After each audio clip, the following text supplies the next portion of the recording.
শীতের সময় চারপাশে ফুরফুরে বাতাস, কিছুটা ঠান্ডা ঠান্ডা আবহাওয়া। মনটা একদম শীতল হয়ে যাচ্ছে। মনটা আজ খুব খারাপ, কারণ বাড়ির কথা খুব মনে পড়ছে। এতদিন ভালোই ছিলাম, কিন্তু আজ হঠাৎ নিজের বাবাকে সামনে দেখে পুরনো স্মৃতি মনে পড়ে গেছে। ছাদের উপর দাঁড়িয়ে আছি, দূরের রাস্তা অলিগলি দিয়ে রাস্তা দিয়ে গাড়ি চলাচল করতেই ব্যস্ত। সবাই নিজেদের গাড়ি কর্মস্থল থেকে বাসায় ফিরছে। হঠাৎ নিজের কাঁধের উপর কারো স্পর্শ পেলাম। পিছনে ঘুরে তাকে দেখি আমার জন্মদাতা পিতা, যাকে কিনা আমি অনেক বছর পর নিজের খুব কাছ থেকে দেখছি। কোনো এক মিথ্যা অপবাদের জন্য আজ আমি নিজের পরিবার থেকে অনেক দূরে। মনে মনে মাহিম কথা ভাবতেছিল। বাবার দিকে ঘুরতে মাহিমকে থাপ্পড় বসিয়ে দিল তার বাবা। বাবার হাতে থাপ্পড় খেয়ে মাহিম মাথা নিচু করে নিল। এখানে তার কিছু বলার নেই, নিজের বাবা মারছে তো কি আর বলবে। নিজের বাবা মা, নিজের পরিবারের উপর তোর এত রাগ অভিমান যে 8 বছর হয়ে যাচ্ছে তোর বাসায় যেতে ইচ্ছে করে না। আমাদের কথা কি তোর মনে পড়ে না? আপনাদের কথা আমার কেন মনে পড়বে? তাছাড়া আমার বাবা মা নেই। এটা বলে মাহিম আবার অন্যদিকে ঘুরে দাঁড়ালো। সালাম সাহেব মাহিমের পাশে এসে দাঁড়ালো। আমাদের উপর এখনো রাগ করে আছিস? আপনাদের উপর আমি কেন রাগ করব? আচ্ছা, এসব বাদ দে। তুই আমার সাথে কাল বাসায় যাবি। আমি আর ওই বাসায় ফিরবো না। তোকে ফিরতে হবে। আর 1 সপ্তাহ বাদে তোর ছোট বোনের বিয়ে। তোকে খুব করে সেখানে আনতে বলেছে, কিন্তু আমি ছিলাম নিরুপায়। তোর কোনো খোঁজ জানতাম না, কিন্তু রাজনীতির কাছে ঢাকায় আসলে তোরে দেখতে পাই আর অনেক খোঁজ নিয়ে জানতে পারি তুই এখানে থাকিস, তাই চলে আসলাম। আমার মতো একজন পাপী ছেলে সেখানে না থাকলেও চলবে। দেখ, আমি আর তোর মায়ের সম্পূর্ণ বিশ্বাস ছিল তুই ওই কাজ করিসনি, কিন্তু কি করব বল, বাকিদের কথা শুনে আমার মাথা ঠিক ছিল না। পুরনো কথা আমি ভাবতে চাই না। আপনি আসছেন, একসাথে খাওয়া দাওয়া করবেন, ইচ্ছে হলে থাকবেন, আর না হলে তারপর। আমি তোর থেকে এত কথা শুনতে চাই না। তুই যাবি মানে যাবি। মাহিম নিজের বাবাকে কিছু বলতে যাবে, এমন সময় তার কাছে একটা কল আসলো। ফোনের দিকে তাকিয়ে সে নিজের বাবার কাছ থেকে একটু সরে গিয়ে ফোন রিসিভ করলো। কিছু সময় কথা বলে আবার তার বাবার কাছে ফিরে আসলো। কে ফোন করেছিল? আমার এক বন্ধু। আচ্ছা, নিতে চলুন, আমাকে একটু বাইরে যেতে হবে। আমি কাজের মাসিকে সব বলে যাচ্ছি। আমার কথা কিন্তু এখনো শেষ হয়নি। আপনার সাথে পরে কথা হবে, আমার এখন যেতে হবে। মাহিম তার বাবাকে নিজের ফ্ল্যাটে রেখে কোথাও একটা চলে গেল। তারপর চারিদিকে রাতের অন্ধকার নেমে গেছে। ঝিঝি পোকা ঝিঝি করে ডাকছে। ফাঁকা রাস্তা পুরো শুনশান। এই ফাঁকা রাস্তায় খুব জোরে গাড়ি চালিয়ে যাচ্ছে এক আগন্তুক। হয়তো জীবনে তার কোনো মরার ভয় নেই, এই জন্য এত স্পিডে গাড়ি চালাচ্ছে। তার গায়ে রয়েছে নেভি ব্লু কালারের হরি পোশাক, মুখে অদ্ভুত মাস্ক, যেটাই শুধু তার চোখ আর এক সাইডের মুখের কিছু অংশ দেখা যাচ্ছে, কিন্তু বোঝার উপায় নেই যে কে এই আগন্তুক। আগন্তুক কিছু সময় পর লোকালয় থেকে অনেক দূরে চলে আসলো। আর কিছু দূরে এসে ছোট্ট একটা জঙ্গল, সেখান থেকে জঙ্গলের মাঝে প্রবেশ করলো। সেখানে একটা বড় বটগাছ আছে। নিজের বাইক নিয়ে একদম সেই গাছের কাছে চলে আসলো। তারপর গাছের কাছে গিয়ে নিজের হাতের ছাপ দিল। সাথে সাথে একটা বড় দরজা তৈরি হয়ে গেল। আগন্তুক সেই দরজা দিয়ে ভেতরে প্রবেশ করলো। ভেতরে প্রবেশ করার সাথে সাথে এক অন্য জগতে চলে আসলো, যেটা আগন্তুকের একদম নিজের তৈরি করা এক জায়গা। কিছু সময় বাইক চালিয়ে কিছু দূর অতিক্রম করলো। চারপাশে নামি দামি অস্ত্র, কম্পিউটার আছে, আর আশেপাশে রয়েছে তার বাহিনী। আগন্তুক গাড়ি থেকে নামার সাথে সাথে সেখানে উপস্থিত হলো তার ডান হাত অ্যানকেপ। আসসালামু আলাইকুম ভাই, কেমন আছেন? ওয়ালাইকুম আসসালাম, আলহামদুলিল্লাহ ভালো। আমি যে কারণে এসেছি। চলেন বস, রুমে গিয়ে কথা বলছি। হুম। দুজন রুমে গেল। বস, খবর দেওয়ার ছিল সেটা দিয়ে দিয়েছি। তবু আপনি এখানে আসার কারণ? তুমি নিশ্চয় জানো আমি কোনো কারণ ছাড়া কোনো কিছু করি না, তবুও বোকার মতো কথা বলছো। সরি ভাই। আমি তোমার থেকে কাঙ্ক্ষিত খবর পেয়েছি। এখন আমাকে একটা কাজের জন্য বাইরে যেতে হবে, আর আমি যতদিন না ফিরবো সবকিছু তোমাকে সামলাতে হবে। ঠিক আছে ভাই, কিন্তু কোথায় যাবেন? সেই কাজের মূল কে, তাকে ধরতে নাকি? হ্যাঁ, আমি তাকে খুঁজে বের করব। কে এমন দেশে মাঝে বেআইনি কাজ করছে, আর রাজনীতি নিয়ে কে এত কূটনৈতিক কাজ করছে, খারাপ কাজ করছে, আমি বের করেই ছাড়বো। তাছাড়া আমার আরো একটা কাজ আছে, তাই সেখানে আমার যেতে হবে। ঠিক আছে ভাই, আপনি যেটা ভালো মনে করেন। দরকারে আমাকে কিন্তু অবশ্যই জানাবেন। হ্যাঁ, আমার দরকার পড়বেই। তোরা সবসময় রেডি থাকবি। আমি কল দেওয়া মাত্র সেখানে এসে হাজির হবি? হুম। ডেডলি বয়েজ লিডার এমকে ডান হাত এমকে এর সাথে কথা বলতেছিল। নিজের কথাবার্তা শেষ করে সে সিক্রেট জায়গা থেকে বেরিয়ে গেল। তারপর মাহিম রাতে বাড়ি ফিরল। বাড়িতে এসে দেখল যে তার বাবা এখনো জেগে আছে। কি হলো, আপনি এখনো জেগে আছেন কেন? খালা ওনাকে খেতে দিয়েছেন? না, অনেকবার খেতে বলছি কিন্তু উনি আপনার জন্য অপেক্ষা করছেন। আপনার অপেক্ষা করা উচিত হয়নি। অনেক দিন তোর সাথে খাওয়া হয়নি, তাই অপেক্ষা করেছি। তোরা তাড়াতাড়ি ফ্রেশ হয়ে আয়। খালা তুমি খাবার রেডি করো, আমি ফ্রেশ হয়ে আসছি। এটা বলে মাহিম নিজের রুমে চলে আসলো। তারপর ফ্রেশ হয়ে খাবার টেবিলে চলে আসলো। আসুন, অনেক রাত হয়েছে, তাড়াতাড়ি খেয়ে নিন। মাহিমের ডাক শুনে সালাম খাবার টেবিলে আসলো। মাহিমের বাবা এসেছে, তাই মাহিম রান্না করার খালাকে সব ভালো ভালো খাবার রান্না করতে বলেছিল। মাহিমের কথা অনুযায়ী খালা সব রান্না করেছে। খাবার টেবিল ভরা। সালাম মাহিমের সামনে এসে বসলো। খালা ওনাকে খাবার তুলে দিন। মাহিমের কথা অনুযায়ী তিনি খাবার দিতে লাগলো। মাহিম খাওয়া শুরু করলেও সালাম খাচ্ছেন না। কি হলো, আপনি খাচ্ছেন না কেন? আমি খাবো যদি তুমি আমার কথা রাখো। আমি কি কথা রাখবো? আমি বেঁচে থাকতে আর সে বাড়িতে পা রাখছি না। তুমি যদি বাড়িতে না যাও তাহলে আমিও ভাত খাবো না। আর এই ঢাকা শহর থেকে যাব। আমি না গেলে তোমার বোনের বিয়ে হবে না। আর বিয়ে না হলে বুঝতেই পারছো, সবাই তোমার বোনের নামে আমার নামে কি বলবে? লোকে বলবে যে এমপির মেয়ে বিয়ে না দিয়ে পালিয়েছিলেন। আমি গেলে তো আরো বেশি সমস্যা হবে। খারাপ ছেলে যদি আপনার মেয়ের বিয়ে ভেঙে যায়। কিছু হবে না, আমি সব সামলে নেব। তুমি শুধু রাজি হয়ে যাও। সালামের কথা শুনে মাহিম কিছু একটা চিন্তা করলো। মাহিমকে ভাবতে দেখে সালাম তার দিকে তাকিয়ে রইল। আচ্ছা ঠিক আছে, আমি যেতে রাজি আছি, কিন্তু আমি বিয়ের আগের দিন যাব। আশা করছি এটা নিয়ে আর কোনো কথা বলবেন না। আচ্ছা ঠিক আছে, তাই হবে। তুমি যে যেতে রাজি হয়েছো এটাই অনেক। এবার তাহলে খাওয়া শুরু করেন। মাহিম আর সালাম খাওয়া শুরু করলো। খাওয়া দাওয়া শেষ করে মাহিম রুম দেখিয়ে দিল। তারপর মাহিমের বাবা চলে গেছে আজ 5 দিন হলো। মাহিম নিজের সকল কিছু গুছিয়ে নিয়ে বের হলো বাসা থেকে। ছোট্ট একটা ব্যাগে সবকিছু নিয়েছে। বাসা থেকে বের হয়ে মাহিম একটা রিক্সা নিল। চারপাশে সবাই নিজের কাজ করতে ব্যস্ত। নিজেরা নিজের গন্তব্যে যাচ্ছে। মাহিম আশেপাশে তাকিয়ে দেখছে মাহিমের চুলগুলো একটু বড়, তাই বাতাসে উড়ে যাচ্ছে। কিছু কিছু উড়ে মাহিমের চোখের উপর পড়ছে। খানিক সময় বাদে মাহিম একটা বড় বিল্ডিং এর সামনে চলে আসলো। এখানে কেন আসে সেটা একটু পরেই জানা যাবে। মাহিম ভাড়া মিটিয়ে দিয়ে সেই বাড়ির ভেতরে প্রবেশ করলো কোনো বাধা ছাড়াই। মাহিমকে কলিং বেল চাপলে একজন লোক এসে দরজা খুলে দিল। কেমন আছেন ছোট সাহেব? আমি ভালো আছি, আপনি কেমন আছেন? ভালো আছি বাপ, ভেতরে আসো। মাহিম চাচার কথা অনুযায়ী ভিতরে প্রবেশ করল। মাহিম সোফায় বসার কিছু সময় পর উপর থেকে দুজন নেমে আসলো। একজন এসে মাহিমের কান চেপে ধরল। আম্মু লাগছে, কি করছো? সারো, কান বড় হয়ে হাতের মতো হয়ে যাবে। হয়ে যাক, তাতে তোর কি? আমার তো অনেক কিছুই। কান বড় হয়ে গেলে তখন আর কোনো মেয়ে পছন্দ করবে না, তখন তুমি তোমার ছেলের বউ পাবে না। আমার ছেলে বেশ সুন্দর, সব মেয়ে পিছনে পড়ে থাকবে। তো বাসা আজ এতদিন পর কোথা থেকে উদয় হলেন?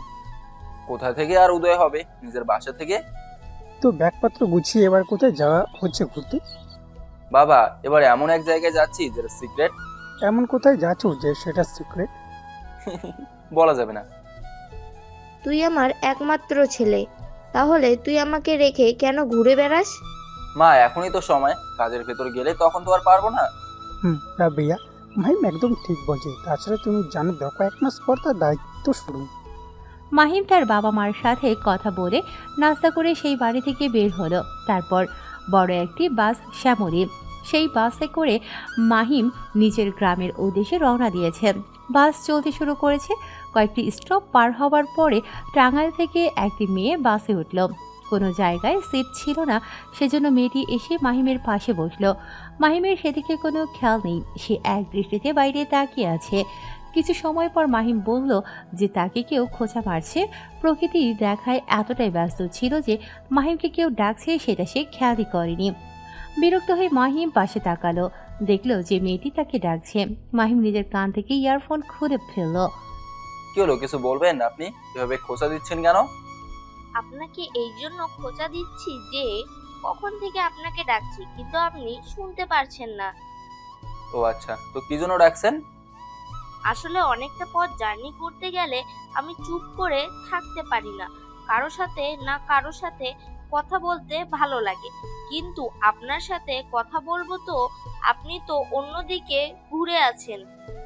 যখন কারোর সাথে কথা বলে থাকতে পারেন না, তখন আরেকজনকে নিয়ে আসতে কি হয়? যত সব। রাগ করেছেন কেন? আপনি একটু তো পথে কথা বলবেন। আমি অপরিচিত কোনো মেয়ের সাথে কথা বলি না। পরিচয় হতে কত সময় লাগে? আমি শাপলা, আপনি? মেয়েটি হাত বাড়িয়ে দিল। মাহিম মেয়েটির হাতের দিকে একবার তাকিয়ে মেয়েটির মুখের দিকে তাকালো। মেয়েটির চোখ দুটো দেখা যাচ্ছে শুধু। চোখ দুটো টানা টানা, চোখের মণিটা একটু ড্রিপ কালারের, দেখতে অসম্ভব সুন্দর লাগছে। এই চোখের মায়া নিশ্চিত কোনো পুরুষ পড়লে সেই মায়া থেকে কোনো ছেলে বের হতে পারবে না। মায়া জিনিসটা খুবই ভয়ঙ্কর। তাই সাথে সাথে মাহিম চোখ ফিরিয়ে নিল। মাহিম হাত মিলালো না দেখে মেয়েটির নিজের হাত সরিয়ে নিল। এত ভাব কেন আপনার? নিজে থেকে পরিচয় হতে চেয়েছি বলে ভাব দেখাচ্ছেন? আচ্ছা, আমার সাথে পরিচয় হলেন না, ভালো কথা। তো আপনি কোথায় যাচ্ছেন? কুষ্টিয়াতে যাচ্ছি। এটা বলে মাহিম আবার জানালার দিকে মুখ ঘুরিয়ে বাইরে পরিবেশ দেখতে লাগলো। মেয়েটির হয়তো বিরক্ত হলো, তাই মাহিমকে আবার বলল, আপনি জানতে চাইবেন না আমি কোথায় যাচ্ছি? প্রয়োজন মনে করি না। ঠিক আছে, আপনার জিজ্ঞেস করতে হবে না, আমি উত্তর দিচ্ছি। আমিও কুষ্টিয়াতে যাচ্ছি। ভালো। মাহিম আবারও চুপ হয়ে গেল। মেয়েটি তো নিজে চুপ থাকতে পারছে না, তাই খুবই বিরক্ত মাহিমের চুপ থাকাতে। মাহিম কানে ইয়ারফোন নিয়ে গান শুনতেছিল। মেয়েটি সেই ইয়ারফোন কান থেকে খুলে দিল। এই যে আপনি এত বিরক্ত করছেন কেন? আমাকে শান্তিতে একটু জার্নি করতে দেন। মাহিম একটু ধমক দিয়ে কথা বলল। একটু ধমকে মেয়েটি ফোপাতে লাগলো। এই যে আপনি কান্না করছেন কেন? আপনি আমাকে ধমক দিলেন কেন? আমি এখন বাসের সবাইকে ডেকে বলবো যে আপনি আমাকে বকা দিয়েছেন। তখন দেখবেন সবাই মিলে আপনাকে কেমন গণধোলাই করে। আচ্ছা ঠিক আছে, সরি। আমি আপনার কাছে মাপ চাই। আমি আপনাকে মাফ করতে পারি একটা শর্তে। কি শর্ত? যত সময় না পর্যন্ত আমি বাস থেকে নামবো তত সময় আমার সাথে কথা বলতে হবে। মাহিম পড়ল চিপকায়। এমনিতেই মাহিম সব সময় চুপচাপ থাকে, এতে পছন্দ করে। একাকিত্ব তার খুবই পছন্দ, কিন্তু এই মেয়ে তার পাশে বসে বকবক করে চলেছে। এই জন্য মাহিমের প্রচন্ড বিরক্ত লাগছে। না পারছে কিছু বলতে, না পারছে কিছু করতে। কি হলো, আপনি চুপ করে আছেন কেন? কি এত ভাবছেন? আচ্ছা ঠিক আছে, আমি আপনার সাথে রাজি আছি। মেয়েটি হাসলো কিনা বোঝা গেল না, কিন্তু তার চোখ দেখে মনে হচ্ছে সে খুবই খুশি। মাহিম মেয়েটির দিকে না তাকিয়ে নিজের ফোনে মনোযোগ দিল। আপনি কিন্তু আমার সাথে কথা না বলে আবার ফোনে মনোযোগ দিয়েছেন। আরে না, এমনি দেখছিলাম কুষ্টিয়ার কত সময় লাগবে যেতে। কেন, আপনি কি আর এর আগে কোনোদিন কষ্টে যান নাই? না, আমি আগে কখনো কুষ্টিয়া যাই নাই, এবারই প্রথম যাচ্ছি। সমস্যা নেই, আমার বাসা কুষ্টিয়াতে, আমি সব চিনি কুষ্টিয়ার। আর 2 থেকে 3 ঘন্টা লাগবে যেতে। ও আচ্ছা। আপনি কি জন্য যাচ্ছেন? এই তো একটা দরকারের কাজে যাচ্ছি। আপনি কেন যাচ্ছেন?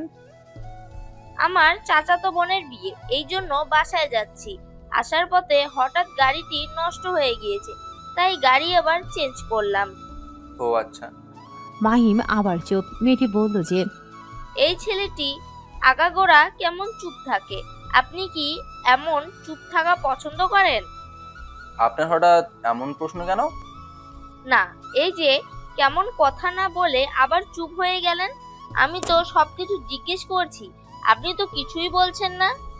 কই কিছু বলছি না, এই যে আপনার সাথে কথা বলছে। তো ঢাকায় কোথায় থাকেন আপনি? ঢাকা ফার্ম গেটে। আমিও তো সেখানে থাকি, কিন্তু আপনাকে তো কোনোদিন দেখিনি। ঢাকা শহরের যত মানুষ সেই ভিড়ে আমাকে কিভাবে দেখবেন? কথা বলতে বলতে কখন যে 2 ঘন্টা পার হয়ে গেল তারা দুজন বুঝতেই পারল না। শাপলা নামের মেয়েটি মাহিম এর কাছ থেকে বিদায় জানিয়ে চলে গেল। মাহিম যেন হাঁপ ছেড়ে বাঁচল। মাহিম বাস থেকে নামলো। কুষ্টিয়া শহরে পা দেওয়ার সাথে সাথে তার কিছুটা অনুভূতি হলো যে নিজের জন্মভূমির নিজের এলাকায় পা দিয়েছে। সাথে কিছু পুরনো অতীত নিজের চোখের সামনে ভাসতে লাগলো। সেসব ভাবা বাদ দিয়ে মাহিম আশেপাশে দেখতে লাগলো সবকিছু পরিবর্তন হয়ে গেছে। তারপর নিজের জন্মস্থান নিজের শহরে অনেক বছর পর পা দিল মাহিম। চারপাশটা তার কাছে খুবই অচেনা, কিছুই চেনে না সে। হাঁটতে হাঁটতে একটি দোকানের কাছে চলে আসলো। দোকানদারের কাছ থেকে একটি সিগারেট চাইলো। মাহিমকে দোকানদার সিগারেট দিল। সিগারেট নিয়ে ধরিয়ে দুটো টান দিয়ে ধোয়া বাতাসে ছেড়ে দিল। সিগারেট খেতে খেতে দোকানদারকে বিল পরিশোধ করে দিল। তখন ভাবতে লাগলো সে কোন দিকে যাবে, কারণ এখানে চারদিকে রাস্তা, তার কিছুই মনে নেই যে এখানে কোন দিকে যেতে হবে নিজের বাসার দিকে। আচ্ছা আঙ্কেল, এখানে এমপি সালাম চৌধুরীর বাসাটা কোথায়? আপনি এখানে এমপির বাসায় যেতে বসেছেন? কোন দিকে বলতে পারবেন? হ্যাঁ, বলতে পারবো না কেন? তিনি একজন গণ্যমান্য ভালো ব্যক্তি, তার বাসা কেই না চেনে।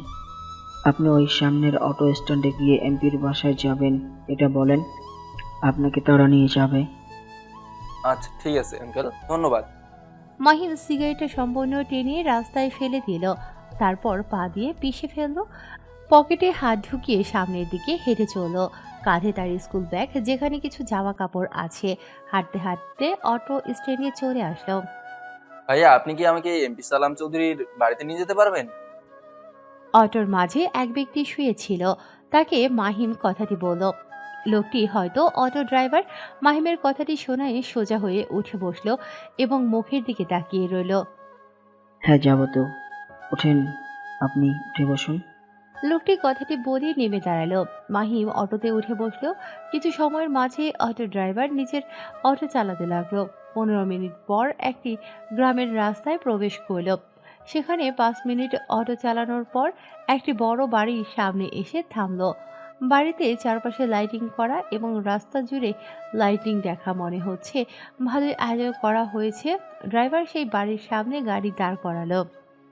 নামেন মামা, আমরা চলে এসেছি। এটা এমপি সালাম চৌধুরীর বাসা। মাহিম অটো থেকে নেমে অটোওয়ালার ভাড়া মিটিয়ে দিল। তারপর বাড়ির দিকে ঘুরে এক দৃষ্টিতে সেদিকে তাকিয়ে রইল। এ বাড়ি থেকে 8 বছর আগে তাকে বের করে দেয়া হয়েছিল কোনো এক মিথ্যা অপবাদে। আজ সেখানে তাকে আসতে হয়েছে নিজের বাবার অনুরোধে। মাহিম সেখানে দাঁড়িয়ে না থেকে গুটি গুটি পায়ে বাড়ির দিকে এগিয়ে চলল। দারোয়ান মাহিমকে আগে থেকে জানে, তাই তাকে দেখার সাথে সাথে তার দিকে এগিয়ে আসলো। আপনাকে কেমন যেন চেনা চেনা লাগছে স্যার। আঙ্কেল, আপনি আমাকে ভুলে গেছেন? আমি হলাম এই বাড়ির ছোট ছেলে। আরে বাবা মাহিন, তুমি এতকাল কোথায় ছিলে? তোমাকে স্যারেরা খুঁজতে খুঁজতে হয়রান হয়ে গিয়েছে। এই তো ঢাকাতে ছিলাম। দুজন কথা বলতেছিল। এমন সময় বাড়ির ভেতর থেকে সালাম চৌধুরী বেরিয়ে আসলো। বাইরে এসে দেখলো যে দারোয়ানের সাথে মাহিমের মতন কেউ কথা বলছে, তাই দ্রুত তার দিকে এগিয়ে আসলো। তিনি কাছে এসে তো অবাক হয়ে গেল, কারণ দারোয়ানের সাথে মাহিম দাঁড়িয়ে আছে। তিনি দ্রুত গিয়ে তাকে জড়িয়ে ধরল। তুই আসছিস মাহিম? আমি অনেক খুশি হয়েছি তোর আসাতে। তাড়াতাড়ি ভিতরে চল, তোর বোনকে তুই হলুদ দিবি।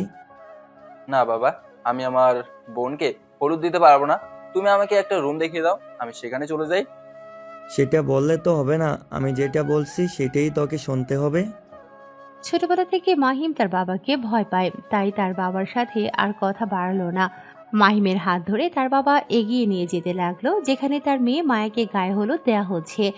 স্টেজের কাছে আসতেই মাহিমের দেখতে পাইল যে এখানে সবাই দাঁড়িয়ে আছে, তার মা, তার বড় ভাই এবং তার চাচারা সবাই। মাহিমকে এখানে দেখে সবাই অবাক হলো। তার সাথে মাহিমের মা ও বোন মায়া কান্না করে দিল। সালাম মাহিমের হাত ছেড়ে দিল। মাহিম আস্তে আস্তে তার বোনের কাছে এগিয়ে গেল। মায়া কান্না করতে লাগলো। তা দেখে মাহিম তার চোখের পানি মুছে দিল। তারপর হলুদের বাটি থেকে একটু হলুদ নিয়ে তার বোনের গালে ছুঁয়ে দিল। হলুদ দেয়া হয়ে গেলে মায়া উঠে তার ভাইকে জড়িয়ে ধরে কান্না শুরু করে দিল।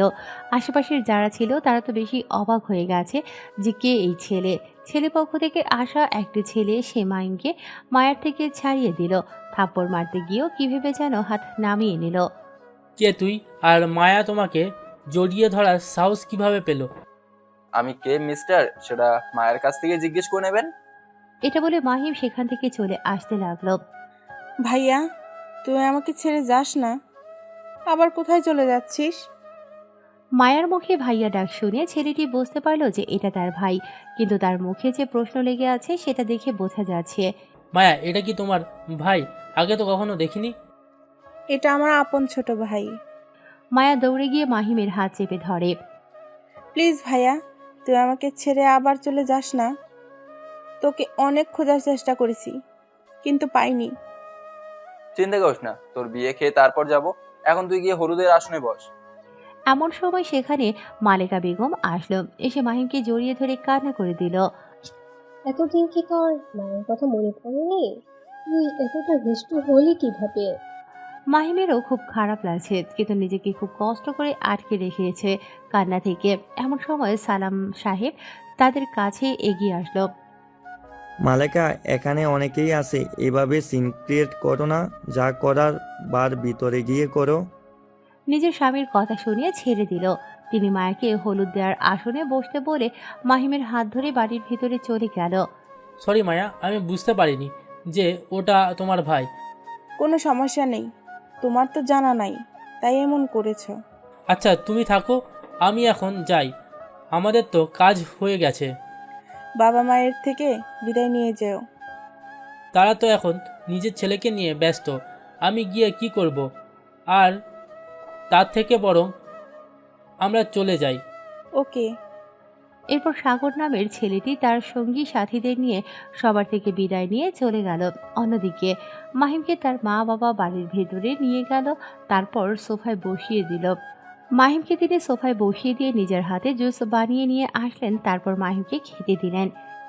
তুই এতটা দিন আমাদের ছেড়ে কিভাবে সেই ঢাকা শহরে পড়েছিলি বলতো? আমাদের কথা কি একবারও মনে পড়েনি তো?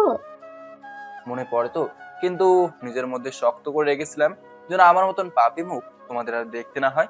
এই জন্য আর আসিনি আমি, আর না তোমাদের সাথে যোগাযোগ রেখেছি। ইচ্ছে করছে তোকে থাপ্পড় দিয়ে গাল দুটো লাল করে দিই। এবার যখন আসছিস তখন আমি পরে আর যেতে দেব না। না মা, মায়ার বিয়ে হয়ে গেলে আমি এখান থেকে চলে যাব। আমি চাই না আমার জন্য এখানে আবার অন্য কিছু ঘটুক। আমাকে ছেড়ে যাওয়ার কথা বলে তোকে একদম থাপ্পড় লাগিয়ে দিব, শয়তান ছেলে। মালাইকা, এখন এইসব কথা রাখো তো, যা হবে বিয়ের পর দেখা যাবে। এখন মাহিমকে ও রুম দেখিয়ে দাও। মালিকা বেগম মাহিমকে নিয়ে উপরে চলে গেল, তারপর মাহিমের রুমে প্রবেশ করলো যেখানে আগে মাহিম থাকতো। মাহিম ভিতরে প্রবেশ করে অবাক হয়ে গেল, কারণ রুমটা ঠিক আগের মতন গোছানো আছে। আমি জানতাম তুই একদিন না একদিন ফিরে আসবি, তাই রুমটা ঠিক আগের মতোই রেখেছি। এখন রেস্ট নে, আমি তোর বোনের কাছে যাচ্ছি। হুম। মালিকা বেগম চলে গেলেন, আর মাহিম নিজের ব্যাগটা রেখে ধপাস করে বিছানায় শুয়ে পড়ল। মাহিম নিজের রুমে এসে বিছানায় শুয়ে পড়ল। কখন যে মাহিম ঘুমিয়ে পড়েছে সে টেরই পায়নি। অন্যদিকে হলুদের অনুষ্ঠান শেষ করে সবাই বাড়ির ভিতর প্রবেশ করল। আত্মীয় স্বজন সবাই যে যার রুমে গেল। ড্রয়িং রুমে সবাই বসেছিল যারা বাড়ির লোক। সালাম, তোর ছেলে এখানে কিভাবে আসলো? আমার ছেলেকে আমি তো নিয়ে আসতে পারি না। বল, আমার একমাত্র মেয়ের বিয়ে আর আমার ছোট ছেলে থাকবে না, এটা কেমন হয় বল? তাই বলে তুই ভুলে গেছিস তোর ছেলে আমার মেয়ের সাথে কি করেছিল? দেখ রাজার শাহিন, তোরা দুজন এটা ভুলে যাইস না যে নীলা সব দোষ স্বীকার করেছিল। তোমরা এখন এসব কথা রাখো। আমার ছেলে এতদিন পর বাসায় এসেছে, আমি আর এসব শুনতে চাই না। পুরনো কিছু মনে করে আর কিছু করতে চাই না। বড় মা, তোমার ছেলে কোথায়? আমার ছেলেকে দিয়ে তোর কি কাজ আছে? না আসলে তুই আবার ওকে জ্বালাতে যাস না যেন। আমার খেয়ে দিয়ে কাজ নেই, তোমার ছেলেকে আমি জ্বালাতে যাব? দিয়ে দেখ, মাহিমের রুমেই আছে। তাহলে আর তার সাথে দেখা করতে যাচ্ছি না, পরে কোনো এক সময় দেখা করে নেব। আমি এখন বাসায় যাচ্ছি। আচ্ছা, আমরা এখন বাসায় যাই, বিকেলের দিকে আবার আসবো। তোকে আমি বলেছিলাম যে আমার মেয়ের বিয়ের এই কয়েকদিন আমাদের থাকবি, তবুও শুনলি না। আরে ভাই, আমার বাসা তোর বাসা অনেক দূরে নাকি যে গিয়ে আসতে পারবো না? পাশেই তো আছি। রাজা আরো কিছু সময় কথা বলে নিজের স্ত্রী আর মেয়েকে নিয়ে বাড়ি থেকে বেরিয়ে গেল। রাজা হলো সালাম চৌধুরী খুবই ঘনিষ্ঠ একজন বন্ধু, আর তার মেয়ের নাম বৃষ্টি। মাহিমের সাথে এক সময় পড়তো। মা, আমি এখন এই হলুদের শাড়ি খুলে ফ্রেশ হইনি। ঠিক আছে মায়াসা, নীলা তুই আমার ছেলের কাছ থেকে দূরেই থাকবি। আমি চাই না যে তোর জন্য আমার ছেলে আবার এই বাড়ি থেকে চলে যাক। তোমাকে ভয় পেতে হবে না বড় আম্মু। এখন আমার একটি ছেলে আছে, আমার সংসার আছে। তখন নাই তো, ছোট ছিলাম, এই জন্য কিছু বুঝতে পারিনি। তোমরা কি নিয়ে এত কথা বলছো? আমি তো কিছুই বুঝতে পারছি না। তোর বুঝতে হবে না, তুই এখন ছোট মানুষ। বড়রা নিজেদের মধ্যে কথা বলতে লাগলো আর ছোটরা গান বাজনা করতে লাগলো। জোরে জোরে গান বাজছে। এদিকে এত জোরে গান বাজার জন্য ঘুম ছুটে গেল। মাহিম বিরক্ত হয়ে উঠে পড়ল। তারপর ওয়াশরুমে গিয়ে ফ্রেশ হয়ে এসে নিজের ড্রেস চেঞ্জ করে নিল। জানালা খুলে দেখলো যে প্রায় সন্ধ্যা হতে চলল। মাহিম নিজ রুম থেকে বেরিয়ে ছাদের দিকে হাঁটা ধরল। ছাদের গেট খোলা ছিল। মাহিম ভেতরে প্রবেশ করল। চারপাশে অনেক লাইটিং জ্বলছে। ছাদটা খুবই সুন্দর লাগছে। মাহিম হাঁটতে হাঁটতে এক কোণায় গিয়ে দাঁড়ালো। আকাশের দিকে তাকিয়ে ভাবতে লাগলো তার সাথে অতীতে কি কি ঘটে গেছে 8 বছর আগে। মাহিম একদিন দুপুরে নিজের রুমে শুয়েছিল। এমন সময় তার চাচাতো বোন নীলা তার রুমে আসলো। নীলা দেখতে অসম্ভব সুন্দর। পাড়ার অনেক ছেলে আছে যারা নীলার সাথে প্রেম করতে চায়, কিন্তু নীলা তাদের সাথে শুধু টাইম পাস করে। অনেক ছেলের সাথে প্রেম করে তাদের ছেড়ে দিয়েছে। এজন্য নীলাকে মাহিম একটুও পছন্দ করে না। মাহিম, বৃষ্টি আর নীলা একই সাথে একই স্কুলে কলেজে পড়াশোনা করত। কিরে নীলা, তুই এই সময় আমার রুমে কেন? আর রুমে তোর বন্ধ করছিস কেন? তোর সাথে আমার বোঝাপড়া আছে, এই জন্য রুমের দরজা বন্ধ করলাম, যেন কেউ আমাদের ডিস্টার্ব করতে না পারে। তুই কি এমন কথা বলবি যে রুমের দরজা বন্ধ করা লাগলো? তুই তাড়াতাড়ি আমার রুম থেকে বের হয়ে যা। কথা বলার জন্য ছাদে গিয়ে বলবো। না, আমি তোর সাথে এক্ষুনি বলবো। দয়া করে তুই আমার রুম থেকে বেরিয়ে যা। ছোট মা ছোট বাবা দেখলে কি বলবে? এসব আমি বুঝি না, তুই আমার সাথে প্রেম করবি কি না তাই বল। তোর সাথে আমি কেন প্রেম করব? তোর তো বয়ফ্রেন্ডের অভাব নেই। কতটা ছেলের সাথে তুই প্রেম করিস, এমনকি আমার বন্ধু নাবিসের সাথেও তুই প্রেম করিস। আমি তো ওদের কাউকে ভালোবাসি না, আমি ভালোবাসি তোকে। তাই আমি প্রতিবার তোকে প্রপোজ করি, কিন্তু তুই প্রতিবার আমাকে ফিরিয়ে দিস। দেখ নীলা, এসব ফালতু কথা শোনার টাইম নেই আমার। তুই আমার রুম থেকে বের হ। তুই আমার কথা রাজি হবি না তো? না, তুই এখন যা। তাহলে দেখ আমিও কি করি। এটা বলে নীলা নিজের কামিজের হাতা ছিঁড়তে লাগলো এবং মাহিমের দিকে এগিয়ে আসতে লাগলো। এসব দেখে খুবই অবাক হয়ে গেল। কিরে, তুই এইসব কি করছিস? নিজের জামার হাতা ছিঁড়ছিস কেন? আমার কথায় তো তুই রাজি হলি না, এবার দেখ আমি কি কি করি। নীলা কথাটি বলে একদম মাহিমের বিছানার কাছে চলে আসলো এবং মাহিমকে জড়িয়ে ধরলো। মাহিম অনেক ছাড়ানোর চেষ্টা করলেও কিন্তু কোনোভাবে সফল হতে পারল না। নীলা শুধু মাহিমকেই জড়িয়ে ধরল না, জোরে জোরে চিৎকার করে নিজের মা বাবা ও মাহিমের মা বাবাকে ডাকতে লাগলো। নীলা, তুই আমাকে স্যার, এসব কি করছিস? তোর মান সম্মান থাকবে না। সেটা পরে দেখা যাবে। তুই এমনিতেই তো আমার হলি না, লোকে এমনিতেই তো বলে না, সোজা আঙুলে ঘি না উঠলে আঙুল বাঁকা করতে হয়। নীলার চিৎকার শুনে সবাই মাহিমের রুমের সামনে চলে আসলো। কি হয়েছে নীলা, তুই মাইমের রুমে কেন আর চিৎকার করছিস কেন? বড় আব্বু, তুমি আমাকে বাঁচাও, তোমার ছেলে আমাকে নষ্ট করার জন্য জোরাজুরি করছে। ভাই, আপনি দরজা ভেঙে ফেলুন, না হলে আমার মেয়ের কিছু হয়ে যাবে। শাহিনের কথা শুনে দুজন মিলে রুমের দরজা ভেঙে ফেললো এবং দেখলো যে মাহিম আর নীলা একে অপরকে জড়িয়ে ধরে আছে। এখানে কি করেছে সেটা মাহিম আর নীলা ছাড়া কেউ জানে না, কিন্তু শরীরের স্বাদটা না থাকার জন্য বাড়ির সবাই বিশ্বাস করলো যেটা নিজের চোখে দেখলো। জানোয়ারে বাচ্চা, এই দিনটা দেখার জন্য তোকে আমি জন্ম দিয়েছিলাম, তুই আমার মান সম্মান কিছুই রাখলি না।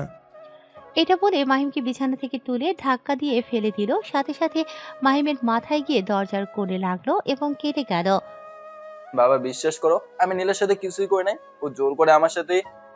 একটা মেয়ের কাছে সবচেয়ে বড় জিনিস হলো তার ইজ্জত, আর তুই কিনা বলছিস যে নীলা নিজেই তোকে ইজ্জত নষ্ট করতে এসেছে, হারামজাদা।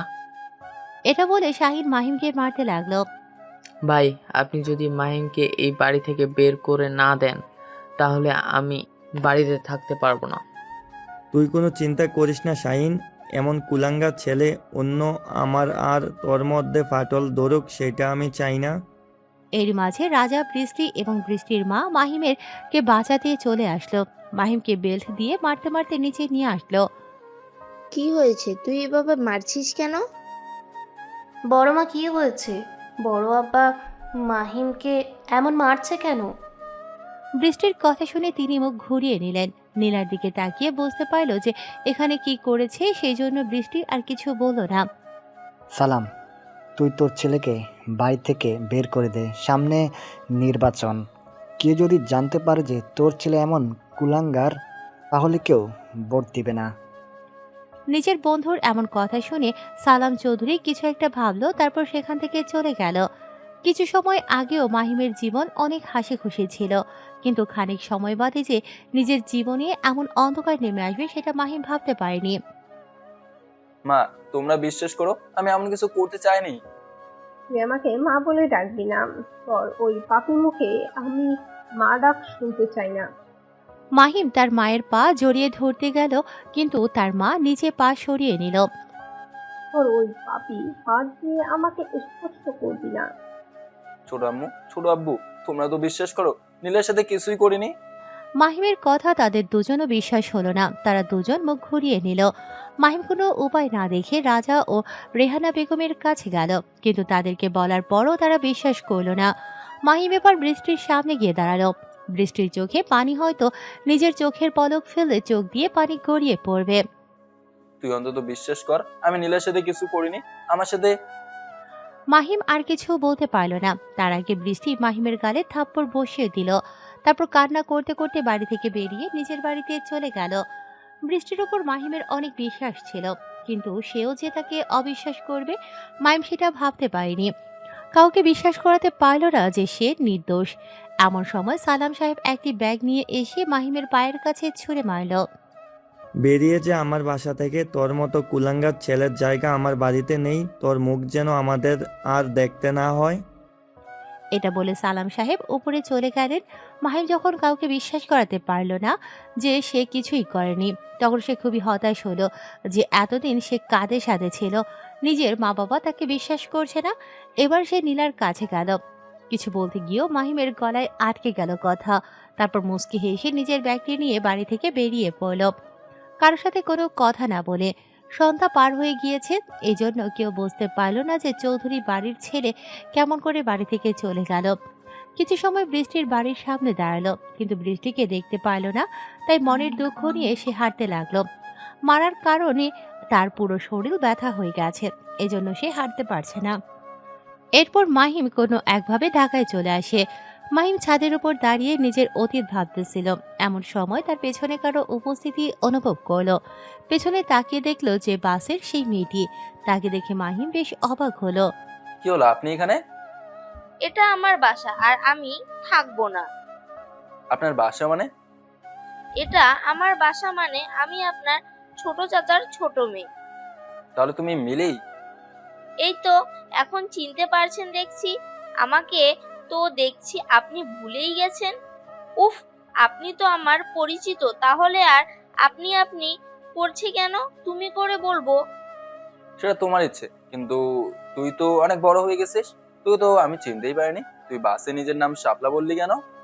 তুমি হয়তো ভুলে গেছো যে বাড়ির মানুষ ছাড়া সবাই আমাকে শাপলা বলে ডাকে। বুঝলাম। তুই যে বড় হলে এতটা বাচাল হবি আমি বুঝতে পারি নাই। তুমি হঠাৎ এই কথা বলছো কেন? বাসের ভিতরে যত কথা বলেছিলি, আমার তো ইচ্ছে হয়েছিল তোকে ধরে জানলা দিয়ে ফেলে দেই। এটা তুমি বলতে পারলে? হ্যাঁ পারলাম। মানুষ এতটা বক বক করতে পারে সেটা তোকে না দেখলে বুঝতে পারতাম না। আচ্ছা, তুমি এতদিন কেন বাড়িতে আসলে না? আর এটার কি কারণ আমাকে একটু বলো তো। বাড়ির কেউ আমাকে কিছু বলেনি। তুই এখনো ছোট, তাই তোর কিছু শুনতে হবে না। তুমি আমাকে তুই করে বলছো কেন? তোমার মুখ থেকে তুমি ডাক শুনতে ভালো লাগে। শর্ত? এখানে এত কি কথা হচ্ছে মিলি? কারো কণ্ঠ শুনে মিলি আর মাহিম পেছনে তাকিয়ে দেখলো যে বৃষ্টি দাঁড়িয়ে আছে। কি হলো, বলছিস না কেন? কি করছিস এখানে? এই তো আপু, অনেকদিন পর ভাইয়া বাড়িতে এসেছে, তাই তার সাথে কথা বলতেছিলাম। এত কথা বলতে হবে না। তুই নিচে যা খাবার খেতে, তোকে নিচে ডাকছে। আচ্ছা চলো, তুমিও খাবার খাবে। সেই কখন খেয়েছো ঠিক নেই। তুই যা, আমি যাচ্ছি। বৃষ্টির চোখ গরম করাতেই মিলে নিচে চলে গেল। বৃষ্টি গুটি গুটি পায়ে মাহিমের দিকে এগিয়ে আসলো। মাহিম দূর আকাশের দিকে তাকিয়ে আছে। বৃষ্টি এসে মাহিমের পাশে দাঁড়ালো। মাহিম কোনো কথা বলছে না দেখে বৃষ্টি নিজেই কথা বলতে শুরু করলো। কি হলো, মুখ অন্যদিকে ঘুরিয়ে আছিস কেন? আর আমার সাথে কথা বলছিস না কেন? তুই কি আমার সাথে কথা বলবি যে তোর সাথে আমার কথা বলতে হবে? বাহ, মুখে মুখে তর্ক করা শিখে গেছিস। সময় মানুষকে পাল্টে দেয়। সময় যেমন নিজ গতিতে নিজের পাল্টে যায়, ঠিক তেমনই সময় মানুষকে পাল্টে দেয়। তুই এসব বুঝবি না। তুই বুঝলেই বলবো। তখন বোঝানোর চেষ্টা করেছি, তখন বুঝিসনি, আর এখন বুঝে লাভ নেই। মাহিম তা ছেলে সুরে বলল। জেনে শুনে বৃষ্টি বুঝলো মাহিমের মনে অনেক অভিমান, যেটা এখনো রয়ে গেছে। বৃষ্টি একটা দীর্ঘশ্বাস ফেলল। তুই কি এখনো আমার সাথে অভিমান করে আছিস? তোর সাথে অভিমান করার কোনো তো কারণ দেখছি না আমি। যেখানে বাড়ির সবাই আমাকে বিশ্বাস করেনি, কিন্তু তুই তো থাক, আর কোনো কথা বলতে চাচ্ছি না। তাহলে তুই আমাকে আগের মতো? বললাম তো আগের কথা মনে করতে চাচ্ছি না। এটা বলে মাহিম নিচে যাওয়ার জন্য হাঁটা ধরল। কি হলো, আমার কথার উত্তর না দিয়ে কোথায় যাচ্ছিস? তুই যেটার উত্তর শুনতে চাচ্ছিস সেই উত্তরটা আমার কাছে নেই। এমন সময় ছাদের গেটে মায়া এসে দাঁড়ালো। ভাইয়া আর আপু, তাড়াতাড়ি আসো। কখন থেকে সবাই তোমাদের জন্য ওয়েট করছে, আর তোমরা গল্প করে যাচ্ছ। একটা মার খাবি, দেখছিস তো আমি যেতেই ছিলাম। হ্যাঁ, সেটা তো দেখতেই পারছি। মিলি কখন নিচে চলে গেছে, আর তোমাদের যাওয়ার নামই নেই। তাড়াতাড়ি আসো। মাহিম মায়াকে পাশ কাটিয়ে চলে গেল। বৃষ্টি অন্যদিকে ঘুরে দাঁড়িয়ে রইল। কি হলো আপু, তুমি কি নিচে যাবে না? তুই যা, আমার ভালো লাগছে না। আরে ভাবিপু, এই দিনে তুমি কান্না করছো কেন? তোর ভাই আমার সাথে ভালো করে কথাই বলছে না। তাই বলে তুমি কি চোখের পানি ফেলবে? তুমি ভালো করেই জানো ভাইয়ের সাথে কি ঘটেছিল, আর তুমি তখন তাকে সঙ্গ ছেড়ে দিয়েছিলে। সেটাই তো আমার সবচেয়ে বড় ভুল। সবার মতন আমিও তাকে ভুল বুঝেছিলাম। এখন এইসব কথা রাখো, সবাই নিচে ওয়েট করছি, তুমি চলো। তুই যা, আমার ভালো লাগছে না। চলো তো। এটা বলে মায়া বৃষ্টিকে টানতে টানতে নিচে নিয়ে আসলো। তারা দুজন নিচে এসে দেখলো যে মাহিম টেবিলে বসে খেতে লাগছে। মালেকা বেগম নিজে সবকিছু তুলে দিচ্ছে। দেখছিস, তোর মা তোর ভাই আসতে না আসতেই কত আদর শুরু করে দিয়েছে, আর এইদিকে যে আমরা আছি সেটার খেয়ালই নেই।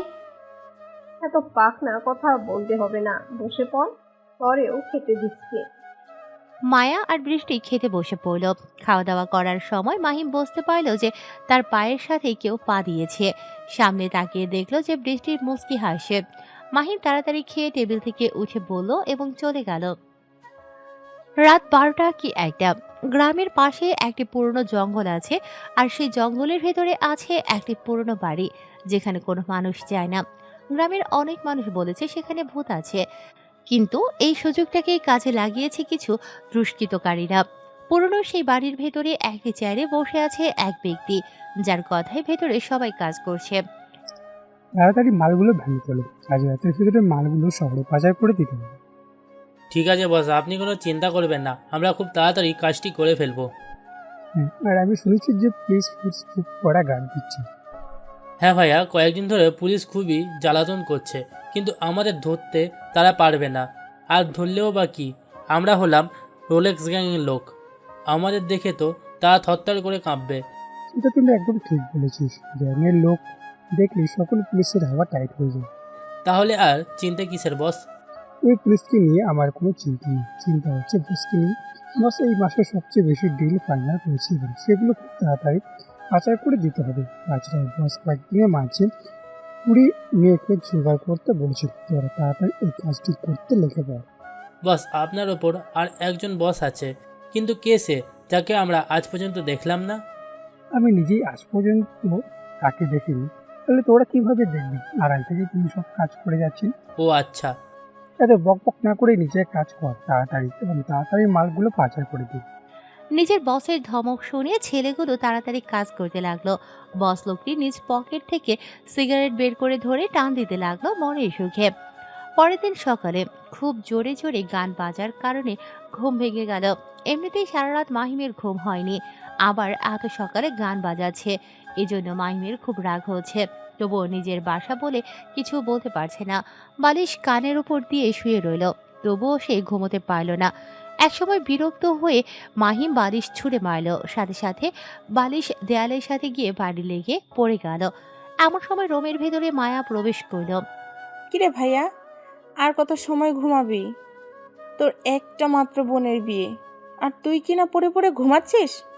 বড় ভাইয়া সব একলা একলা কাজ করছে, আর তুই কিনা ঘুমাচ্ছিস এখনো? ঘুমাতে আর পারলাম কোথায়, সারা রাত গান বাজিয়েছিস, আবার সকাল হতেই গান বাজানো শুরু করেছিস।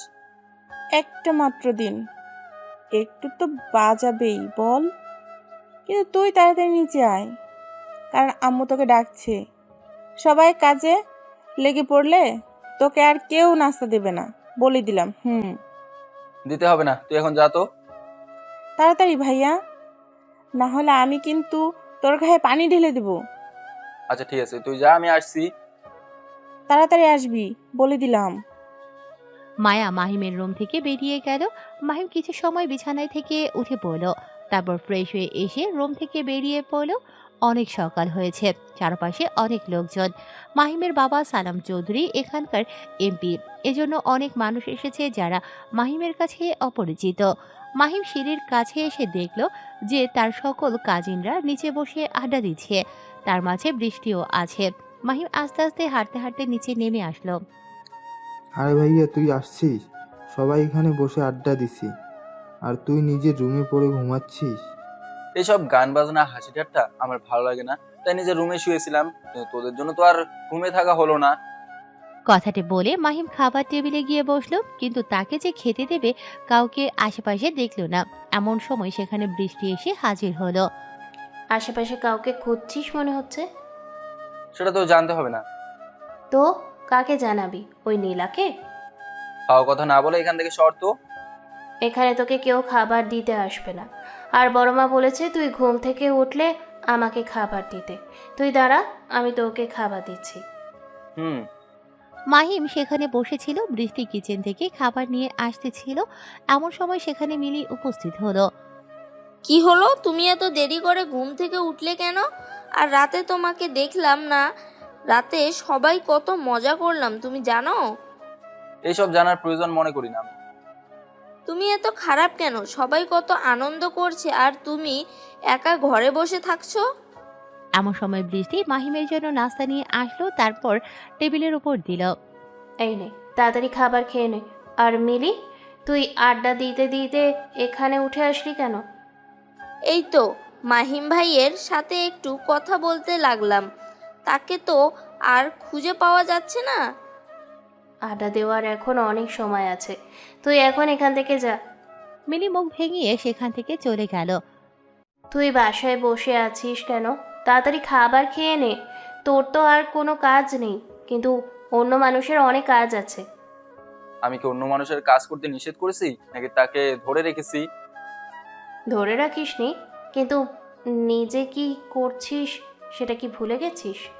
এমনিতেই দেরি করে আসবে, আবার বড় বড় লেকচার। তোকে তো আমি ডাকিনি, তুই নিজেই এসেছিস। আমি তো আসতে চাইনি, কিন্তু বড় মা তো বললো, এই জন্য। মাহিম নাস্তা করতে লাগলো, আর বৃষ্টি তার দিকে এক নজরে তাকিয়ে রইল। এমন সময় সেখানে বড় ভাই জাহিদ এসে উপস্থিত হলো। বৃষ্টি, যা তো আমার জন্য এক গ্লাস ঠান্ডা পানি নিয়ে আয়। আচ্ছা ঠিক আছে ভাইয়া, তুমি এখানে বসো, আমি তোমার জন্য জুস নিয়ে আসি। তাহলে তো আরো ভালো। বৃষ্টি চলে গেল, আর মাহিমের বড় ভাই মাহিমের পাশে বসলো। তা ভালোই আছিস মনে হচ্ছে, আগের থেকে অনেক স্মার্ট হয়ে গেছিস। আগে তো কেমন হাবা গোবা ছিলি। মানুষ সবসময় একরকম থাকে না ভাইয়া। সেটা ঠিক। তেমন ঘুমিয়ে না থেকে বোনের বিয়ের জন্য একটু হাতে হাতে কিছু এগিয়ে দিলেও তো পারিস। কেন, কাজের লোকের কি অভাব আছে নাকি?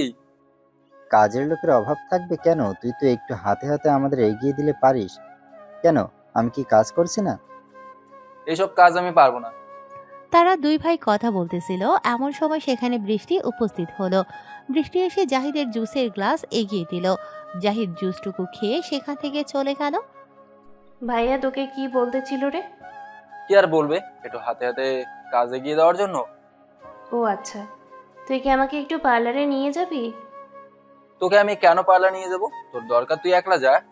ঠিক আছে, আমাকে নিয়ে যেতে হবে না। তোর বোন মায়াকে তো নিয়ে যাবি, তখন না হয় যাবো নে। মাহিম খেতেছিল, এমন সময় সালাম চৌধুরী সেখানে এসে উপস্থিত হলো। মাইম একটু পর তোর বোনকে নিয়ে একটু পার্লারে নিয়ে যাইস তো, তাকে সুন্দর করে সাজিয়ে নিয়ে আসিস। আচ্ছা ঠিক আছে বাবা। বড়বাবু, আমিও তোমার ছেলের সাথে যাব। ঠিক আছে যা, যেতে চাস মাইমের সাথে চলে যা। সালাম চৌধুরী বাইরে চলে গেল। মাহিমের দিকে তাকিয়ে বৃষ্টি মুখ ভেঙচি দিয়ে চলে গেল। মাহিম খাবার খেয়ে বাইরে হাঁটতে বের হলো। অনেকদিন পর নিজের গ্রামে এসেছে, কিন্তু গ্রামে ঘোরা হয়নি। এজন্য মাহিম সকালের নাস্তা করে বাড়ি থেকে বের হলো। হাঁটতে হাঁটতে কিছুটা দূর যাবার পরই একটি ছেলের সাথে দেখা হলো মাহিমের। মাহিম সেই ছেলেটিকে দেখে সেদিকে এগিয়ে গেল। ছেলেটি মাহিমকে দেখে কিছু সময় দাঁড়িয়ে থাকলো। তুমি কি মাহিম? আর তুই নাফিস? নাফিস এসে মাহিমকে জড়িয়ে ধরল। দুজন কিছু সময় এইভাবে থাকার পর একে অপরকে ছেড়ে দিল। শালা এতদিন কোথায় ছিলি? তোর কোনো খোঁজ খবর ছিল না কেন? আমার সাথে কি ঘটেছিল তুই তো জানিস না, এই জন্য এই কথা বলছিস? আমি সবই জানি, বৃষ্টি থেকে আমি শুনেছিলাম, কিন্তু তাই বলে তুই কাউকে না জানি নিজেকে গুম করে দিবি?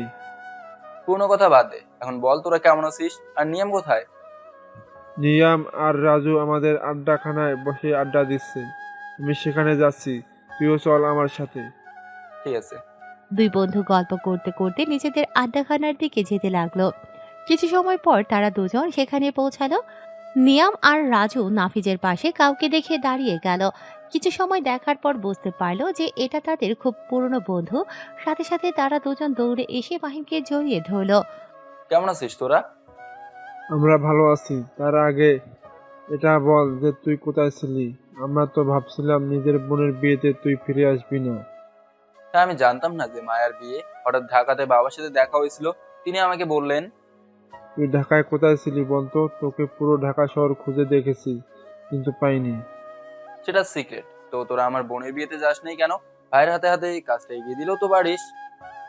যদিও আগে আমাদের বলেছিল, কিন্তু আর যাওয়া হয়নি, কারণ তুই সেখানে নেই, তাই ইচ্ছে করেনি। অনেকদিন পর সব বন্ধুরা এক জায়গায় হলে যা হয় আর কি, সবাই মিলে আড্ডা দিতে লাগলো। আড্ডা দিতে দিতে কখন যে 11টা বেজে গেছে সেটা মাহিমের খেয়ালই নেই। এমন সময় একটি কল আসলো। মাহিম ফোনের দিকে তাকিয়ে দেখলো যে একটি আননোন নাম্বার থেকে কল এসেছে। তাই প্রথমবার ধরলো না, কিন্তু পরের বার আবার ফোন আসলো, তাই মাহিম রিসিভ করলো। মাহিম কিছু বলার আগে ফোনের অপর পাশ থেকে বিভিন্ন ধরনের গালি আসতে লাগলো। কুত্তা, শয়তান, খবিশ, বাঁদর। সাথে সাথে মাহিম কানের কাছ থেকে ফোন সরিয়ে সামনে নিয়ে আসলো। কে আপনি, আর এইভাবে বকাঝকা করছেন কেন? আমি কে তুই চিনতে পারছিস না আমার কণ্ঠ শুনে? না, কে আপনি, আর আমার নাম্বার পেলেন কোথায়? আমি বৃষ্টি। তুই তাড়াতাড়ি বাড়িতে আয়। তোর বোনকে নিয়ে কোথায় যাওয়ার কথা ছিল তোর, সেটা কি তোর খেয়াল আছে? একটু পর তোর বোনকে বরপক্ষ বিয়ে করতে আসবে, তখন না সেজে গুজে যাবে নাকি? আরে ভাই একটু আস্তে কথা বল, কিন্তু জোরে জোরে বক বক করেই যাচ্ছিস। আমাকে তো কোনো কথা বলতেই দিচ্ছিস না। তুই যেখানে আছিস না কেন, তাড়াতাড়ি আয়, না হলে আঙ্কেল তোকে গিয়ে পিটাবে। আচ্ছা ফোন রাখ। মাহিম ফোন রেখে দিয়ে তার বন্ধুদের বলল, দোস্ত তোরা বাসায় গিয়ে তাড়াতাড়ি রেডি হয়ে চলে আয়, আমি ততক্ষণ মায়াকে নিয়ে পার্লার থেকে ঘুরে নিয়ে আসি। আচ্ছা ঠিক আছে। মাহিম তাদের থেকে বিদায় নিয়ে হাঁটতে হাঁটতে বাসার দিকে রওনা দিল। মাহিম বাসায় আসার সাথে সাথে দেখতে পেল যে সবাই রেডি হয়ে গাড়ির কাছে দাঁড়িয়ে আছে। মাহিমকে আসতে দেখে মায়া তাড়াতাড়ি তার কাছে গেল। কোথায় গিয়েছিলি ভাইয়া? তোর কি তোর বোনের এভাবে বিয়ে দেওয়ার ইচ্ছে আছে নাকি? হ্যাঁ সেটাই তো ইচ্ছা। অযথা পার্লারে নিয়ে গিয়ে এত এত টাকা খরচ করে শাকচুন্নির মতন সাজিয়ে নিয়ে এসে কোনো লাভ নেই। তুই পার্লার যাওয়ার মানে বুঝবি কিভাবে? এখন নিজের বোনের সাথে ঝগড়া না করে তাড়াতাড়ি গাড়িতে ওঠ। মায়ার বিয়ে, তাই মায়া যাবে, কিন্তু তোরা এতজন কেন? কারণ আমরাও একটু সাজুগুজু করব। আর তাছাড়া বড় আপু আমাদের অনুমতি দিয়েছে। হ্যাঁ হামিম, বড় আব্বু আমাদের যেতে বলেছে। মাহিম নীলার কণ্ঠ শুনে একবার তার দিকে তাকালো, এরপর নিজের চোখ ফিরিয়ে নিয়ে গাড়ির ড্রাইভিং সিটে বসলো। এক এক করে সবাই গাড়িতে উঠে বসলো। সবাই পেছনে বসলো। বৃষ্টি তাড়াতাড়ি করে মাহিমের পাশের সিটে বসলো সামনে। তো তোরা কোন পার্লারে যাবে? শহরে একটি সুন্দর পার্লার আছে, আমরা সেখানে যাব। আচ্ছা ঠিক আছে। মাহিম গাড়ি চালাতে শুরু করলো। গাড়িতে উঠে তো মিলি বকবক শুরু করে দিয়েছে, সাথে তো বৃষ্টি আছেই। মাহিম এইসব বকবক সহ্য করতে না পেরে গাড়ির মাঝে বক্সে একটি সুন্দর গান ছেড়ে দিল। ওরা বকবক করতে থাকুক, গাড়ি চালাতে লাগলো।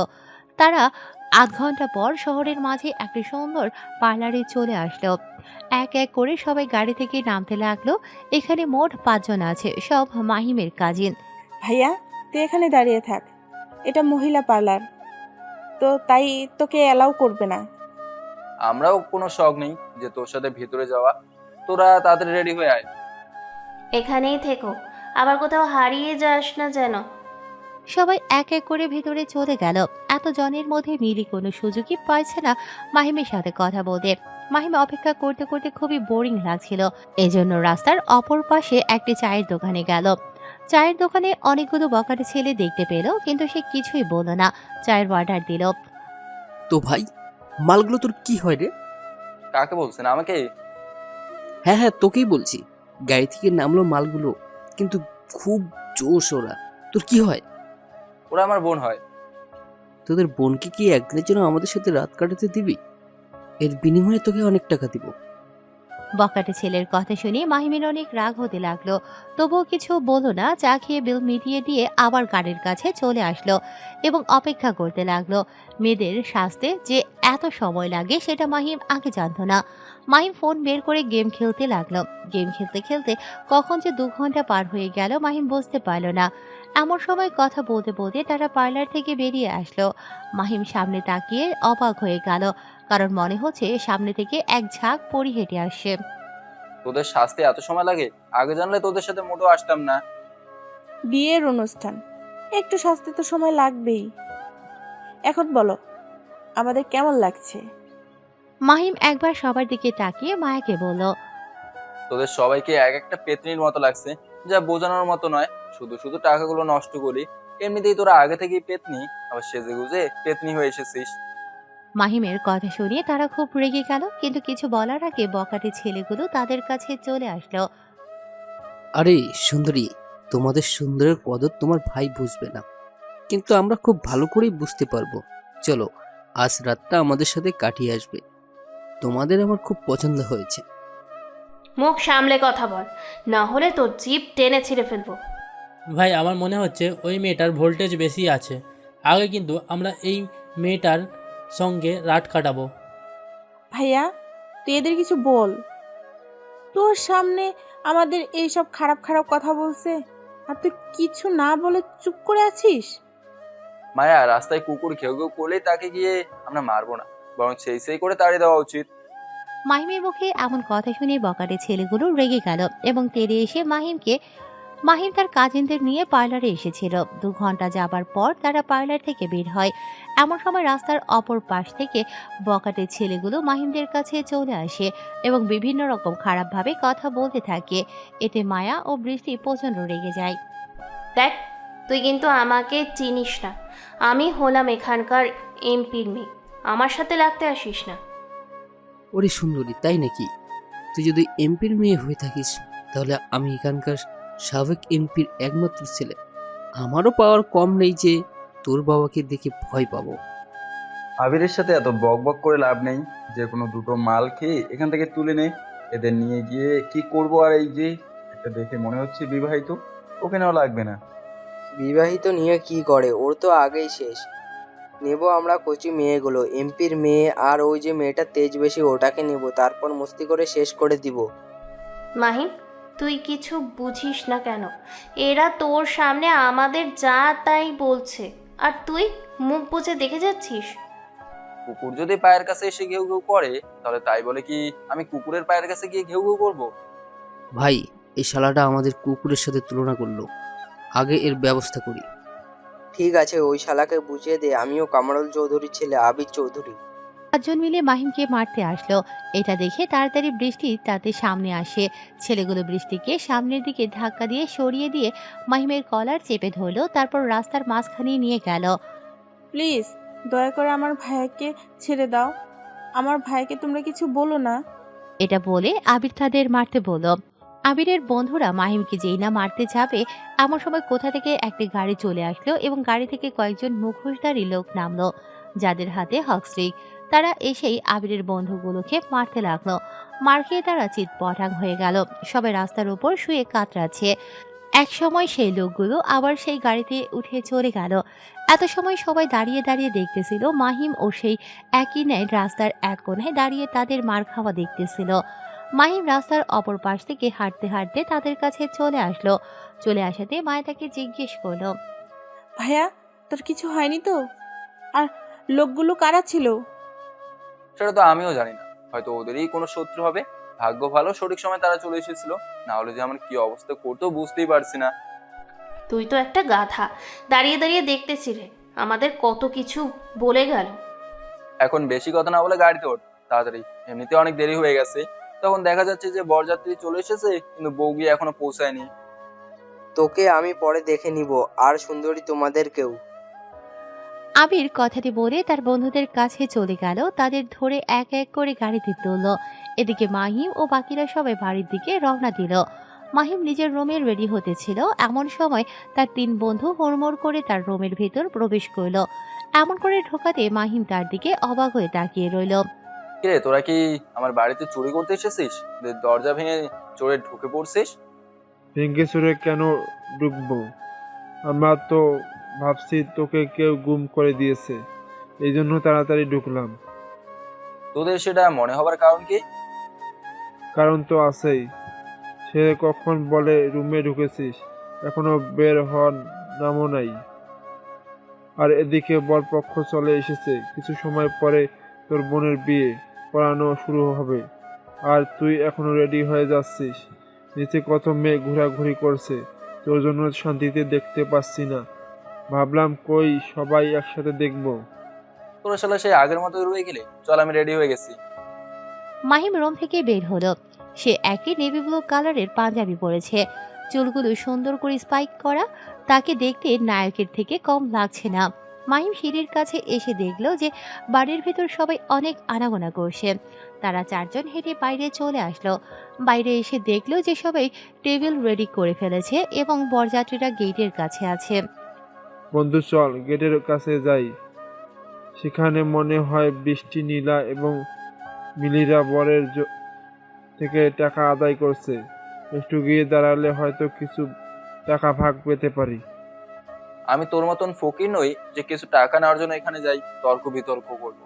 তাছাড়া এইসব আমার ঝামেলা ভালো লাগে না। আরে চল তো। নাফিস কথাটি বলে মাহিমের হাত ধরে টান দিয়ে গেটের দিকে নিয়ে যেতে লাগলো। তারা চারজন গেটের কাছে চলে আসলো। মাহিম নাফিসের থেকে হাত ছাড়িয়ে নিয়ে ভিড় থেকে একটু দূরে দাঁড়িয়ে থাকলো, আর তারা তিনজন ভিড়ের ভেতরে ঢুকে গেল। কেউ একজন বরপক্ষের সাথে খুবই তর্ক করছে, এটা মাহিমের কানে আসলো।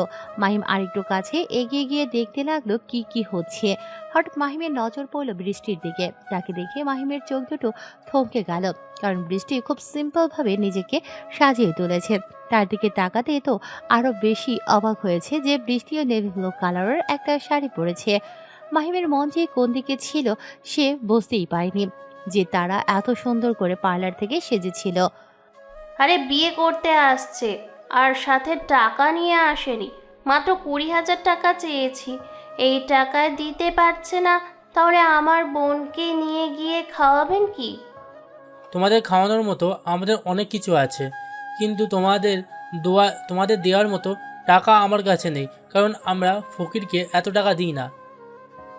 আপনাদের মতো কিপটে লোক টাকা দিতে জানে নাকি যে কাউকে টাকা দিবে? এই রনি, এত ঝামেলা না করে টাকাটা দিয়ে দে।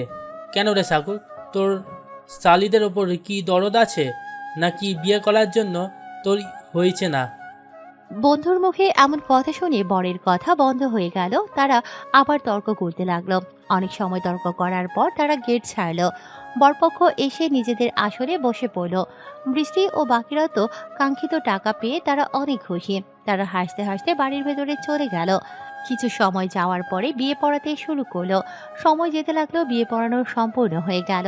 খাওয়া দাওয়া করার পর এবার করের বিদায় নেয়ার পালা। মায়া এক এক করে সবার থেকে বিদায় নিতে লাগলো। নিজের মাকে তো জড়িয়ে ধরে অনেক সময় কান্না করলো। তারপর বাবাকে জড়িয়ে ধরে অনেক সময় নিজের বড় ভাই ও সবার থেকে বিদায় নিয়ে এবার মাহিমের কাছে আসলো। ভাইয়া, আমি তো অনেক মিস করেছি। দেখ, তুই যখন এলি আর আমি তখন চলে যাচ্ছি, তোর কাছে একটা আবদার করি। হ্যাঁ বল। এবার আর তুই মা বাবাকে ছেড়ে চলে যাস না। তুই চলে যাওয়াতে মা বাবা অনেক কষ্ট পেয়েছে। হাউমাউ করে কান্না করে মায়া জড়িয়ে ধরলো মাহিমকে। মাহিমের চোখ দিয়ে পানি গড়িয়ে পড়ল। মাহিম নিজেকে সামলে নিয়ে মায়াকে হাসি মুখে বিদায় দিল। বরপক্ষ চলে গেলে বাড়িতে যেন শোকের ছায়া নেমে আসলো। বিয়ে বাড়িতে কনে চলে যাওয়ার পর কেমন একটা অবস্থা হয় সেটা কম বেশি সবারই জানা। ঠিক তেমনই সালাম চৌধুরীর বাড়িতে হয়েছে। রাতে তেমন কেউ খাওয়া দাওয়া করেনি, সবাই যে যার রুমে ঘুমিয়েছে। রাত 12টা বাজে। গ্রামের রাস্তা দিয়ে চলছে একটি ছোট টয়টো গাড়ি, আর গাড়ির ভিতর বসে আছে গুন্ডা টাইপের কয়েকজন লোক। তার গল্প করতে করতে যেতেছিল। আজকের ডিল আমরা ফাইনাল করে ফেললাম। এটাই আমার অনেক টাকা পেয়েছি, এগুলো দিয়ে বসকে দিয়ে দিতে হবে। এখান থেকে যদি আমরা কিছু টাকা রেখে দিই তাহলে কেমন হবে বস? এমন কথা ভুলে মুখে আনিস না। এই কথা যদি আমাদের বসের কানে যায় তাহলে তোকে আর মেরে ফেলবি, সাথে আমাকেও। সরি বস, ভুল হয়ে গেছে। যে গাড়ি চালাতেছিল সে হঠাৎ গাড়ির ব্রেক করলো। এতেই সবার ধ্যান সামনের দিকে গেল। কি হলো, এইভাবে গাড়ি থামালি কেন? বস, সামনে কেউ আছে। তো কি হয়েছে? তাকে গাড়ি চাপা দিয়ে চলে যেতিস। কিন্তু বস, সে যে আমাদের দিকে রাইফেল তাক করে আছে। কি বলিস? গাড়ির লাইট জ্বালা। ড্রাইভারে থাকা যে আবার গাড়ির লাইট জ্বালিয়ে দিল। সাথে সাথে তারা সামনে তাকিয়ে দেখতে লাগলো একজন ব্যক্তি তাদের দিকে বড় রাইফেল তাক করে আছে। বস টাইপের লোকটি গাড়ি থেকে নামলো। তাকে দেখে সবাই গাড়ি থেকে নামলো। তুই আর আমাদের পথ বাধা দিতে এসেছিস কেন? ভালোই ভালোই বলছি এখান থেকে চলে যা, না হলে তোর কিন্তু খুব পস্তাতে হবে। আমি কখনো কোনো কাজ করে পস্তাই না। এখন বল তোরা কোথায় যাচ্ছিস? আমরা কোথায় যাচ্ছি সেটা তোকে বলতে যাবো কেন? কে তুই? Rockstar the shadow king MK। পরিচয় পেয়ে সবাই স্বাভাবিক থাকলেও বস লোকটি অনেক ভয় পেয়ে গেল, কারণ সে জানে এই রকস্টার দ্য শ্যাডো কিংকে। কি? আমরা এদিকে নিজেদের বাসায় যেতে চেয়েছিলাম। তোদের বাসা এদিকে? তোদের গাড়িতে কি আছে? যা বের করে নিয়ে আয়। আমাদের গাড়িতে কিছু নেই। বসের মুখে এমন কথা শুনে এমকে একে গুলি করলো, যেটা গিয়ে গাড়ির টায়ারে লাগলো। সাথে সাথে শব্দ করে টায়ার ফেটে গেল। তুই যদি গাড়ির ভেতর কি আছে না বলিস তাহলে পরের গুলি তোর মাথায় গিয়ে লাগবে। তুই ভাবছিস আমি তোকে দেখে ভয় পেয়ে যাবো? কখনো না। হয়তো তুই আন্ডারওয়ার্ল্ডের রকস্টার দ্য শ্যাডো কিং, কিন্তু আমি হলাম এই এলাকার কিং। আর আমার এই এলাকায় এসে তুই আমার কোনো ক্ষতি করতে পারবি না। বসের মুখে এমন কথা শুনে এমকে মুস্কি হাসলো, যেটা তারা বুঝলো না। তুই সামনে একটা এলাকার কিং হয়ে নিজেকে কিং দাবি করছিস, কিন্তু আমি যে আন্ডারওয়ার্ল্ডের কিং। আর আমার কোনো এরিয়ার সীমানা নেই। আমি যেখানেই যাই না কেন সেখানে গেলে কিং হয়ে যাই। কিন্তু তুই এখানকার কিং কখনো হতে পারবি না, কারণ এখানকার বস রুলেক্স গ্যাংয়ের লিডার। তোর বসকেও আমি দেখে নেব। আমার সামনে শুধু একবার তাকে পড়তে দে। তাকে তুই কখনো খুঁজে পাবি না, কারণ সে সবসময় ধরা ছোঁয়ার বাইরে। এমকে তাদের সাথে কথা বলতেছিল, এমন সময় লোকগুলো বন্দুক বের করে এমকের দিকে তাক করলো। তুই আমার সামনে এসে খুব বড় ভুল করেছিস। তোর হাতে মাত্র একটা বন্দুক আর আমাদের হাতে 7টা বন্দুক। তুই একটা গুলি চালালে আমরা 7টা গুলি চালাবো। এখন ভাব, এখান থেকে পালাবি নাকি আমাদের হাতে মরবি? তাছাড়া এমনিতেও তুই আমাদের হাত থেকে বাঁচতে পারবি না, কারণ তোকে মারতে পারলে আমাদের বস আমাদের উপর অনেক খুশি হয়ে যাবে। তোরা হয়তো ভুলে যাচ্ছিস আমি কে। আর আমার কাছে একটা বন্দুক থাকা মানে 1000টা বন্দুক থাকা। বস যখন নিজের লোকেদের হুকুম দিল এমকেকে মারার জন্য, ঠিক সে সময় খেয়াল করলো যে তার পেছন থেকে সাই সাই করে শব্দ হওয়ার। বস পেছনে তাকিয়ে দেখলো যে তার সবগুলো লোক মাটিতে পড়ে আছে আর সবার মাথা থেকে রক্ত বের হচ্ছে। বস লোক বুঝে গেল যে চারপাশে এমকে এর লোক আছে, যারা স্নাইপার হাতে অন্ধকারের ভিতর দাঁড়িয়ে আছে। কিরে, তোর 7টা বন্ধু কোথায় গেল? এখন তো দেখছি একটুও নেই। সরি ভাই, আমার ভুল হয়ে গেছে, আপনি মাফ করে দিন। তোর কোনো মাপ নেই। গাড়িতে কি এমন আছে যা নিয়ে আয়, তাহলে তোকে মাপ করব। ঠিক আছে, কি আমি এখনই নিয়ে আসছি। বস ভয় পেয়ে তাড়াতাড়ি করে গাড়ি থেকে সুটকেস বের করলো এবং হাঁটতে হাঁটতে এমকে এর সামনে নিয়ে চলে আসলো। এমকে এর সামনে সুটকেস দিল। এমকে নিজের বাইকের ওপর রেখে সুটকেস খুলে দেখলো যে সেখানে অনেক টাকা। এগুলো কিসের টাকা? নিশ্চয়ই কোনো খারাপ কাজ করে নিয়ে এসেছিস টাকাগুলো। ইয়াবা, ড্রাগস নাকি মেয়ে পাচার করে টাকাগুলো নিয়ে এসেছিস? একটি ড্রাগসের ডিল ছিল, সেটা করে আমরা ফিরছিলাম। বাহ, তাহলে বল তোর বসকে, তাকে কেমন দেখতে? আমার বসকে আমি আজ পর্যন্ত তাকে দেখিনি, তাছাড়া আমি কেন বলবো সে আমার বস দেখতে। তুই বল, আন্ডারওয়ার্ল্ডের রকস্টারদের স্যাড ওকে, তাহলে তুই খুঁজে বের কর যে আমার বস নেই। ঠিক আছে, তাহলে তোর বস কিছু জানিয়ে দিস যে তার কাউন্টডাউন শুরু হয়ে গেছে। এমকে যখন সুটকেস বন্ধ করে নিজের বাইকের পেছনে বাঁধতে ছিল, এমন সময় বস লোকটি বলে উঠল, এখন তুই আমার হাতে মরবি। আমি জানি আশেপাশে তোর অনেক লোক আছে, কিন্তু তোকে গুলি করে আমি মরবো। এমকে পিছনে ঘুরে দেখলো যে বস লোকটি বন্দুক তাক করে আছে এমকের দিকে। এটা দেখে এমকে মুচকি হাসলো, কিন্তু মাস্কের আড়ে সেই হাসিটা রয়ে গেল। হঠাৎ একটি গুলি এসে বস লোকের পায়ে লাগলো, সাথে সাথে পা ধরে মাটিতে বসে পড়লো এবং কাতরাতে লাগলো। আমি তোকে মারবো না, আমি তোকে ছেড়ে দিলাম, কিন্তু তুই গিয়ে তোর বসকে আমার খবরটা দিতে পারিস। তাছাড়া তোর বস তোকে মেরে ফেলবে যখন, জানতে পারবে যে তুই তোর কাজে ব্যর্থ হয়েছিস। কথাটি বলে নিজের বাইক নিয়ে চলে গেল আর বস লোকটি সেখানে পড়ে রইল। তারপর রাতে মাহিমের ঘুম হচ্ছিল না, সেই জন্য নিজের রুম থেকে বেরিয়ে ছাদের উপর চলে আসলো। ছাদের এক কোণে একটি দোলনা আছে, সেখানে গিয়ে বসে পড়ল। তারপর আকাশের দিকে তাকিয়ে কিছু ভাবতে লাগলো। একসময় মাহিম দোলনার উপর শুয়ে পড়ল। ভাবতে ভাবতে কখন যে ভোর হয়ে গেছে মাহিম টেরই পেল না। সারা রাত কি এখানেই কাটিয়েছিস? কারোর কণ্ঠ শুনে শেষের দিকে তাকালো যে কেউ এসে দাঁড়িয়েছে পেছনে। তাকিয়ে দেখলো যে বৃষ্টি এসে দাঁড়িয়েছে। কি হলো, উত্তর দিচ্ছিস না কেন? এমনিতেই, কিন্তু তুই এত সকালে এখানে কি করছিস? এমনিতেই আসলাম। ও আচ্ছা। আচ্ছা বলতো, তুই কেন আমার সাথেই এমন করিস? ভালো করে কথা বলছিস না। আমি কি তোর সাথে খারাপ করে কথা বলছি? না, কিন্তু আগের মতো তো আর কথা বলছিস না। কারণ আমি আর আগের মতো নেই, সেই জন্য।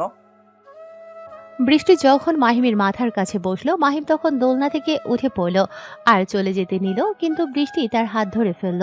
কিন্তু মাহিম তার হাত ছাড়িয়ে নিয়ে নিজের রুমে চলে গেল আর বৃষ্টি দোলনায় বসে চোখের পানি ফেলতে লাগলো। তারপর